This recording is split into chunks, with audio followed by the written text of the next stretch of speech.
তোমরা সকলে কেমন আছো? এদিকে নাসা ভাই বিনোদন জানালো কি কারণে মারামারি হয়েছে এবং কোথা থেকে মারামারির সূত্রপাত হয়েছে। থটস অফ বিল্লাল নাসা ভাইকে কি বলে হুমকি দিল, আর এদিকে মনির থটস অফ বিল্লাল এবং নাসা ভাই বিনোদনের গ্যাঞ্জাম নিয়ে কি কথা বললো, সর্বশেষ দেখবো ওমর অন ফায়ার কি বললো। তো চলেন আজকের ভিডিও শুরু করা যাক। তো চলেন সর্বপ্রথম নাসা ভাইয়ের কাছে চলে যাওয়া যাক।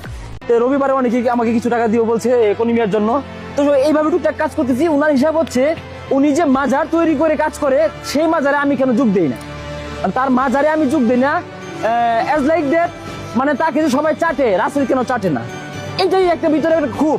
কিন্তু রাসেল তো আসলে চাটার জন্য আসে না, রাসেল কারো চাইতে আসে না, রাসেল ওর জন্মের আগে আসছে এই জগতে। তাহলে আসল কাহিনী এটি, নাসা ভাইকে থটস অফ বিল্লাল ভাই বলেছিল আমার যে মাজার আছে তুমি এখানে জয়েন করো আর আমরা মিলে মিশে মানবতার কাজ করব। তো আসলে বিল্লাল ভাইকে এই ব্যাপারটা বুঝতে হবে, সবাই সব রকম মন মাইন্ডার হয় না, সে সব সময় মানবিক কাজ করে, এটা তার ভালো দিক। সবাই তো তার মতো না, সবাই তো তার মতো সারাদিন মানবিক কাজ করতে পারবে না, তারপরেও নাসা ভাই চেষ্টা করেছে অনেক মানবিক কাজ করার। তো আসলে মানবিক কাজ বা ভালো কাজ এটা কিন্তু মন মাইন্ডের উপর নির্ভর করে, মনের বিরুদ্ধে গিয়ে তো আর মানবিক কাজ করা যায় না। তারপরেও নাসা ভাই চেষ্টা করেছে অনেক মানবিক কাজ করার জন্য। এখানে 15-20 জেলার কন্টেন্ট ক্রিয়েটর আছে, আগামী 3 ঘন্টার মধ্যে হয়তো রাখবো, নাহলে বিদায় দিব। শেরপুরবাসী, শেরপুর সদর নাসার বিরুদ্ধে কি করে আমি এটা দেখবো। কিচ্ছু বলতে আগামী 3 ঘন্টা ডান। বিলাল ভাই আলটিমেট দিয়ে দিল আগামী 3 ঘন্টার মধ্যে শেরপুরবাসী নাসা ভাইয়ের কি করে। আগামী 3 ঘন্টার মধ্যে শেরপুরবাসী কি করবে? কিছুই করবে না। কেন করবে না? কারণ এখানে তো নাসা ভাইয়ের কোনো দোষ নাই, আমি কোনো দোষ দেখতেছি না। আরে ভাই মানবিক কাজ যে যেটুকু পারবে সে সেটুকু করবে, তার থেকে বেশি কিছু তার কাছে জোর করে কি আদায় করে নেওয়া যাবে? এই জিনিসটা তো বিল্লাল ভাইকে বুঝতে হবে। বিল্লাল ভাই মানবিক কাজ করে, এটার জন্য তাকে হাজারো স্যালুট। কিন্তু ভাই অন্যজনের থেকে জোর করে মানবিক কাজ করে নেওয়া এটা কি? তো চলেন ওমর ভাই কি বলে দেখে আসা যাক। এত কথা বাড়ানোর সময় আমার নাই, সব কথার এক সমাধান, আপনি ভালো আমি খারাপ। এখানে ওমর ভাই কিন্তু কড়া একটি রিপ্লাই দিয়েছে।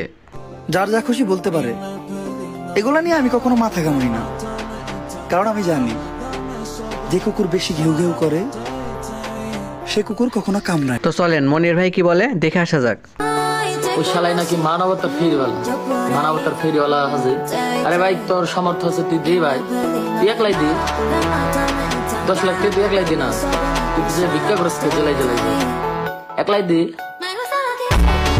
তুই নাকি মাসে 40 লাখ টাকা কামাস, 40 লাখ টাকা কামাস, এ তো তোর ভাই সামর্থ্য আছে তুই দে একলাই। একজনের জন্য দেশে দেশে দেশে যায়, গ্রামে গ্রামে যায় ভিক্ষা করতেছিস, তোর সামর্থ্য আছে তুই দে। নাসা ফকিন্নির পুত, ছোট লোকের বাচ্চা, এই সেই অনেক লোকজন নিয়ে সেরা পাম্পে এন্ট্রি নিচ্ছে স্লোগান ধরে। লাইভটা আগে থেকে শুরু, মানে লাইভে সরাসরি লাইভ চলতেছে, এর ভিতরে আমাদের পাম্পে এন্ট্রি নিচ্ছে।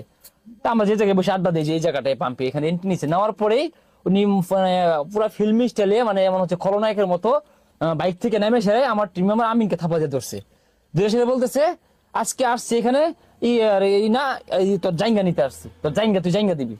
তাহলে আপনারা বলেন তার উদ্দেশ্যটা কি আসলে মানবিক কাজে ছিল, নাকি পূর্ব পরিকল্পিত ভাবে মানে সাজানো একটা করতে আসছে যে নাসা ভাই টিম সহ নাসা ভাইকে আজকে মানে ধুলিসাৎ করে দিব, তার ইজ্জত মানে নষ্ট করে দিব, তার মানহানি করব কাজ করতেছি। কিন্তু উনার কাজটা হচ্ছে যে উনি একটা ফিক্সড টাইমের ভিতরে এত লক্ষ টাকা দিবে, এরকম করে একটা মানে চ্যালেঞ্জ সবসময় ছুঁয়া দেয়। আমি তাকে বলছিলাম আর আগে যে এইভাবে আমরা ফিক্সড টাইম কেন, আমাদের 1 মাসে তো লাগতে পারে, আমরা 1 মাসে কালেক্ট করে দিব, আমাদের ধারা যতটুকু সম্ভব ওইভাবে করে দিব।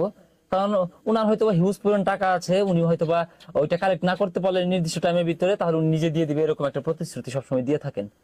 তো আমি বারবার বলছি যে তোমার এই সামর্থ্য আছে কিন্তু আমার নাই, এমন বড় একটা টিম চালাই। হ্যাঁ, সেটা নিয়ে উনি কাজ করতেছে। দেন অনেক কন্টেন্ট ক্রিয়েটর আসছে তার সাথে, অনেকগুলো প্রায় উনি 20টা মোটরসাইকেলে মিনিমাম 35 থেকে 40 জন লোক ছিল। তো হুট করে আমি নামাজের পরে আর কি দেখলাম একটা লাইভ, আমাকে অখাদ্য ভাষায় গালাগালি করতেছে যে নাসা ফকিন্নির পুত, ছোট লোকের বাচ্চা, এই সেই, তুই তোর শোরুম বেচে দিবি, আমি জমিন বেচে দিব। তো আমি আসলে কখনো এরকম প্রতিশ্রুতি দেই নাই যে আমি আমার শোরুম বিক্রি করে কোনিমিয়ার জন্য সাহায্য করবো।